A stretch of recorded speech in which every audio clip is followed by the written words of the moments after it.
Chapter 4. Sümasi. When Merlara awoke, she didn't rise immediately. She simply lay there, staring up at the ceiling. The tragic events of the previous night filled her thoughts, as though they would forever dominate her mind. She tried to think. Had anything abnormal happened before or after the ambassadors left Tyor? Suddenly she sat up, her mind going back to the training field. She remembered Higlek pulling one of his men to the side, whispering something in his ear. She didn't know the warrior, but perhaps Tyor would know. She got up and dressed hastily.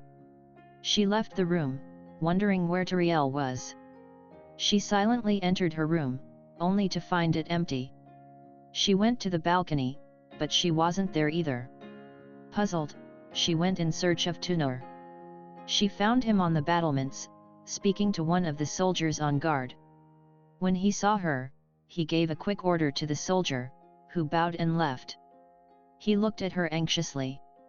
"Are you well?" "Well enough." Tyor gave her a look, unconvinced. She sighed. "From the moment we first met, I knew it would be impossible to deceive you." Tyor smiled. "I know you too well not to know when you're troubled." Merlara felt encouraged by his sympathy. "I have something to ask you." He looked at her expectantly. "Do you remember the day we trained with the carry, when Higlek spoke to one of his warriors, as though conveying a secret?" Tyor nodded grimly. "You think there may be a connection to the assassination of our ambassadors?" It was a statement, not a question. Merlara nodded. She wasn't surprised Tyor knew what she was thinking. "Do you know the warrior?" "No, but there are some who might." "Seek them out immediately. And question Fendel as well. I'm certain he knows more than he saw fit to reveal." "I hear and obey." Tyor bowed and left the battlements. Merlara decided to go in search of Tyor. She wondered why she couldn't find her earlier. Then she remembered.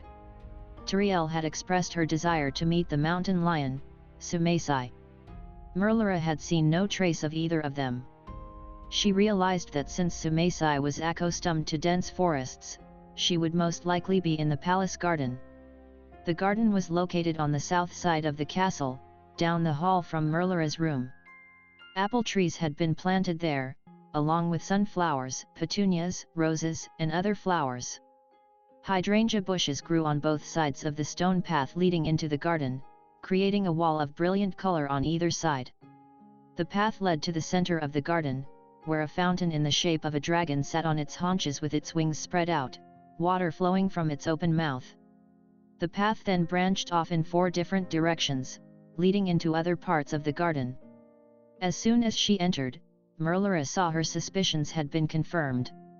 Sümasi and Tyor were walking along the stone path, engaged in friendly conversation. For a moment, Merlara watched them silently without revealing herself. She observed the size of the pumas hadn't been exaggerated. Tyor was 5 feet, and Sümasi was level with her shoulder. Still, Merlara knew that wasn't the cause of her being shut out. Before her mother's passing, it wasn't uncommon for a puma to be seen in the palace. In fact, they had a special room designed for mountain lions. Merlara couldn't fathom why she hadn't been allowed, as her parents had always been friendly with the Tokwai, and there was no reason to suppose their daughter would be any different. "I must investigate this further," she thought. "Whoever is behind this clearly thinks he can undermine my authority without resistance. I must teach him otherwise." Sümasi walked with the pride and dignity unique to her race. Tyor said something, and Sümasi purred, clearly pleased. Merlara smiled. Tyor had a way of winning others' approval. And of course she knew, as everyone did, that the quickest way to get a puma to like you was flattery. Sümasi and Tyor had reached the stone dragon, but instead of taking one of the paths, they stood in front of it, talking. Merlara, who had been following from a distance, now stepped forward. Sümasi stiffened and turned. Tyor followed her gaze.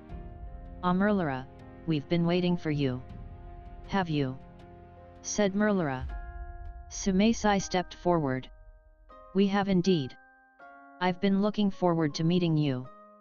I apologize for my absence the night before, said Merlara. Sümasi bared her teeth in what must have been a smile, though an unnerving one. It is of no consequence. She bowed her head in a somewhat mocking manner. Tyor gave her a look, but Merlara bowed in return, pretending not to notice. I apologize for the guard's treatment of you. I had no knowledge of your presence until Fendel requested I allow you to enter. Sümasi's green eyes gleamed. I see your people have forgotten how to show proper respect for my kind. However, you may rest assured I find no fault with my quarters. Merlara felt her dislike for the lion growing. I'm glad to hear it. I will see that you are treated with respect hereafter. If I may ask, how did you come to live in Velenaz? I am an orphan, your majesty. My brothers were born Tyorian, as their parents are immigrants. Vasiri found me as a young cub, mourning over the body of my mother and 2 siblings. A group of young wolves had killed them, accusing them of trespassing. I escaped, but my brother and sister were not so fortunate. Vasiri convinced me to come home with him, where he and his brothers raised me as their own. When I came of age, they taught me how to hunt, for their parents are butchers, and the 3 brothers have had the task of hunting for them for many years. Though I mostly keep to myself and less with my brothers, I am greatly respected in our village, not only as one of the Tokwai, but as a huntress as well. If not for me and my brethren, many families in Velenaz would go hungry. Hence we are known in my native tongue as Wequios, or the guardians in the tongue of your people. Merlara was impressed. I am heartened by your words, Sümasi. I trust you know 2 of your brothers are to go to Callagan in a few days. Do you wish to accompany them? I do, your majesty. I have discussed it with my brothers, and though they would prefer I return with Lestri to tell our parents of the mission you've assigned to them, I won't miss this rare opportunity to see my homeland. Of course not. Merlara said. I understand your desire to see your kin. Sümasi bared her teeth again, but there was no smile in it. No, I think not. Forgive me, your majesty, but while you know what it is to lose a parent, you were blessed to have both for most of your young life. I was robbed of my mother when I was little more than 2 months old. I've had little contact with my kin since. Let me offer you some advice. Be happy you had your parents as long as you did, and that you weren't robbed of the love and wisdom they had to offer you. Thank you, Merlara said coldly, I'll be sure to keep it in mind. While she sensed the lion meant well, her tone had a hint of condescension in it, as though she were offended with Merlara for attempting to empathize with her. She may have known her mother for less time, Merlara thought bitterly, but she has no right to counsel me on grief. Sümasi bowed again, but in a more respectful manner. I will retire to my quarters now. Merlara bowed, and Sümasi turned to Tyor. It was a pleasure meeting you. And you as well. As Sümasi turned to go, she cast a sneering look in Merlara's direction. Merlara felt a strange stirring in her mind. Somehow she knew that in Sümasi's arrogant glance, intense pain and bitterness was concealed.